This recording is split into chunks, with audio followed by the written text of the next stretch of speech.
bet dar randa. Kai milijonas dirbančių žmonių išvažiavo, tai gal jam reikėtų pasirūpinti ir padaryti taip, kad tas milijonas grįžtų į Lietuvą ir mokėtų mokesčius. Tada nebūtų biudžete skylės.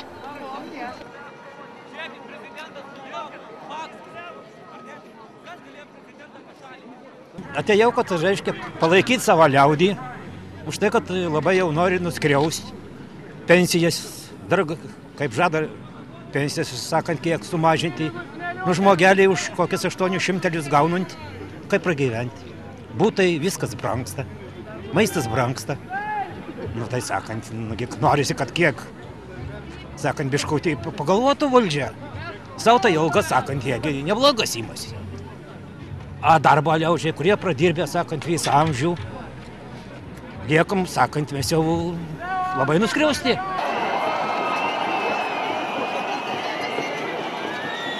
Visa politika paskutiniu laiku labai palietė ir mano šeimą. Ir nuskaičiuoti anūkėlių mažiuko pinigai 6% ir sūnaus invalido.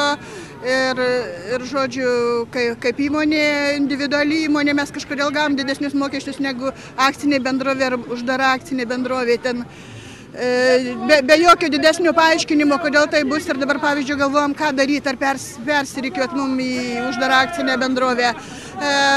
Labai nepritarėm ir tam automobilių mokesčiui.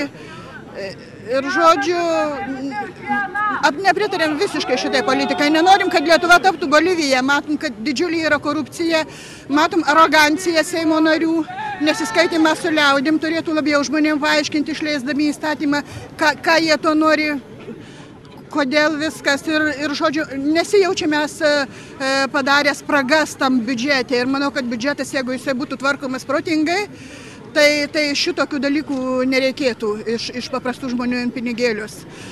Nes, pavyzdžiui, aš namuose, jei aš neturiu pinigų, tai nedarau remonto, ar ne, arba nestatau naujo namo. Tai va taip ir galima, gal ir Seimas gali nedaryti remonto, arba pristabdyti laikinai valdovų rūmų statybą. Manau, kad jie labai neekonomiškai tvarkosi savo biudžetą. Kaip bloga gaspadinė namuose, kad būtų. Ar tikite, kad šis balsas, šios dienos mitingas bus išgirstas? Taip, labai tikiu. Ėjau į mitingą sausio 13 ir eisiu į visus sekančius ir vesiuosi savo visą šeimą. Ir žodžiu, tikrai tikiu. Manau, kad šitą Seimą reikėtų paleisti. Kokie čia pinigai? Kaip? Nu va, matote. Kam čia skiriat?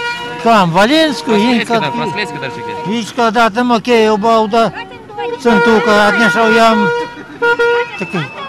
Nu pagalvot, Valinskui norėčiau atiduoti.